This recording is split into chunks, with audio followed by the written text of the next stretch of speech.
Buenas tardes, qué gusto, un placer inmenso volver a encontrarnos entre tú y yo así de cerquita, esta vez desde CMBF Radio Musical Nacional. A propósito del centenario de la radio, para conversar con alguien muy especial que conozco hace 26 años, que es justo el tiempo que lleva como locutor de radio y también como realizador y director de alguno de sus espacios. Gelson Hernández, qué gusto inmenso estar contigo en esta sección. Un placer inmenso saludarte a ti y bueno, y a toda la audiencia que tienes en este programa. Bueno, pues déjeme decirles que el motivo de la entrevista no es simplemente porque lleve esa cantidad de años y que tenga esa trayectoria en la radio, sino porque Gelson está haciendo un trabajo que me parece encomiable y muy interesante. Se trata de traspolar el impacto y la repercusión del trabajo de la radio, sobre todo de CMBF, a los grandes escenarios, a las salas de conciertos y a los teatros. Y precisamente se trata de eso, de cómo hacer que de CMBF traslades las obras clásicas a los teatros. ¿Cómo es? Bueno, todo empezó justamente en el proceso pandémico. Tú sabes que se cerraron las salas de concierto, los teatros y muchos artistas encontraron visibilidad a través de las redes sociales, de los medios digitales. Y entonces, bueno, al estar las salas de conciertos cerradas, empezamos aquí con ese proyecto desde este mismo estudio donde tú te encuentras a hacer conciertos en vivo con muchos artistas de la música de concierto que pasaron por acá, incluso hasta obras con piano, obras camerales, obras vocales. Y sucedieron una serie de conciertos que hoy se quedaron ya como los conciertos en vivo de CMBF desde este estudio grande que suceden los lunes. Ahora, como es julio y agosto, estamos haciendo un repaso de los más importantes que se transmitieron y no se están haciendo, pero en septiembre los retomamos. Y entonces, bueno, a partir de ahí, siempre pensé que la radio no tiene por qué ser solamente un espacio sonoro, porque en muchos lugares del mundo hay emisoras de radio que son auspiciadoras y desarrollan eventos en escenarios, o sea, hechos artísticos en cuestión. Y se hacen eco de ellos a través de sus transmisiones en vivo, ya sean en directo o grabaciones que después se retransmiten. Pensemos en la BBC de Londres, en tantas emisoras que, tienen registros exclusivamente hechos de esos conciertos por ellos. Y CMBF se ha dado la tarea de eso también desde hace muchos años, a partir de los controles remotos en salas de conciertos, en importantes eventos. Pero bueno, esto que tú me preguntas de la parte que me corresponde a mí como director artístico, de pensar ya hechos artísticos para la radio, bueno, pues justamente la Basílica ha sido uno de esos escenarios y entonces el encanto que ha tenido esto es que no hemos permitido que los artistas vengan ya con sus ideas, sino nosotros proponerles a los artistas las ideas. Y muchos de ellos nunca han tocado esas partituras, nunca se han enfrentado a esos compositores y nosotros los hemos provocado para poder crear programas. Por ejemplo, en febrero vamos a estrenar en Cuba las partituras de Alicia de la Rocha. Muy pocos conocían que esa eminente pianista, que es una de las más importantes del siglo XX, era compositora y su hija me dio la posibilidad de tener todo ese archivo personal e íntimo de ella y vamos a estrenar las obras de ellas por artistas cubanos.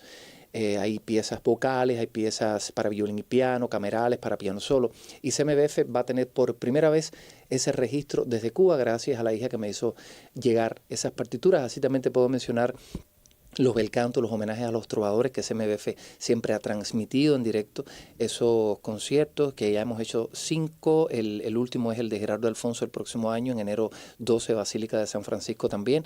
Y bueno, no solamente la sala de conciertos, igualmente CMBF produjo y fue parte de mi equipo de trabajo y de producción y de auspicio del estreno en Cuba de lo que se consideró la primera zarzuela cubana del siglo XXI, porque fue un género que quedó varado en el tiempo, no se siguió creando zarzuelas hasta un periodo X y no proliferó como en otros años y bueno, quisimos volver a rescatar ese género que no es menos cierto, que forma parte de nuestra cultura, de la autenticidad de nuestro arte. Y entonces Santa Camila fue uno de esos trabajos también ya mayores. Esa pregunta te iba a hacer porque me parece muy curioso. Y no es que se hiciera simplemente la obra, que ya es muy conocida y que ha tenido tantas versiones, protagonizada por tantos artistas ya reconocidos en nuestro país, sino que lo hicieron como zarzuela en una ópera, o sea, utilizando el género de la ópera. ¿Cómo se te ocurrió?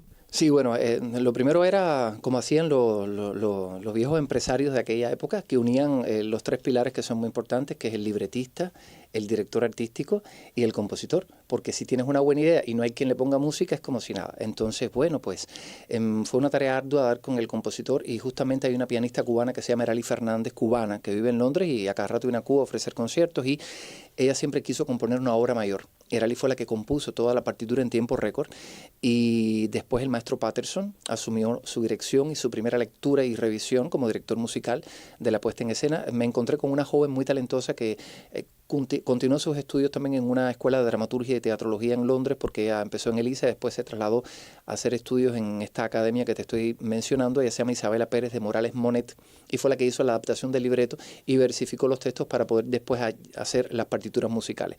Y obviamente cuando estuvo el material me ocupé yo de reunir todo el personal necesario, el elenco, y darle vida desde la construcción de la puesta en escena. Obviamente, siempre cuando uno va a ver una obra de este tipo hay muchos riesgos que se corren, que las personas van a comparar, porque hay paradigmas ya en esos personajes como fueron Verónica Lin, Julito Martínez, Adolfo Yauradó, Alina Rodríguez, mi padre Manuel Romero. Pero la intención nunca fue imitar. La intención fue hacer una puesta renovada totalmente, un musical, porque obviamente los intérpretes son cantantes, a veces no son tan buenos actores o actrices como fue Verónica, como Verónica tampoco quizás podría cantar una partitura con estas exigencias vocales como lo haría un cantante que se preparó para eso.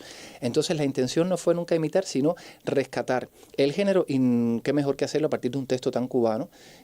Siempre casi todas las zarzuelas retratan la época de la colonia, pero faltaba justamente una obra musical que retratase ese periodo del triunfo de la Revolución, como lo refiere el texto de Brene en Santa Camila de la Habana Vieja. Y estoy muy feliz con el resultado. Ojalá y se pueda volver a reponer para entonces crecer en aquellas cosas que quizás no estuvieron a la expectativa de todos y que se puede mejorar. Toda obra siempre, tú sabes que en un estreno es perfectible. Muy bien, si usted nos acaba de sintonizar, seguramente se preguntará, hablando de teatro entre tú y yo, bueno, pues sí, en nuestra sección, hablando de teatro desde la Radio Cubana Centenaria, porque en CMBF se traslada el estilo y el género de la Radio Musical Nacional a los grandes escenarios y a las salas de conciertos. Gracias a las ideas y la originalidad de los guiones y dirección artística de Gelson Hernández, un locutor de 26 años de trayectoria que hoy nos acompañó entre tú y yo, así de cerquita. Entre tú y yo.